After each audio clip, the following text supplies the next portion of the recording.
What's up? Let's check out GitHub Copilot inside of Vim. So here on GitHub, there's this copilot.vim project from T Pope. I forked it to add this little note about if you're using an M1, you've got to go use the Node version 16 plus. So I use node-env to update my Node version. You need to install neovim. This is my first go at using neovim. So if you're new to it, I don't know, check it out. And then I just used vim plug to install Copilot. And then once you've got it up and running, you run this command, copilot setup. It'll give you a 6-digit code and ask you to open your browser. You open your browser, it authenticates, you enter in that 6-digit code, and then you're all set up. So let's do something fun. So advent of code day one.rb. And then if we just say I don't know, we start making a comment that's advent of code, and then it automatically added day one.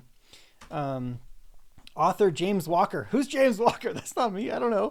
All right, let's try creating a session. Session equal, or maybe how about we do Stripe thing. So check out session equals Stripe checkout session.create. Sure. All right, that's looking pretty good. I actually don't need payment method types. I can do mode payment. This is actually a really old school way of doing line items too. So let's see. Oh, what? Okay, so I dropped it in someone else's price ID. That's interesting. Oh, quantity 1. That's definitely important. I've already got that in the hash though. So that context awareness, aware of other things in the file is odd, but whatever. I guess I don't know how to remove the suggestion either. How do I just, okay. All right.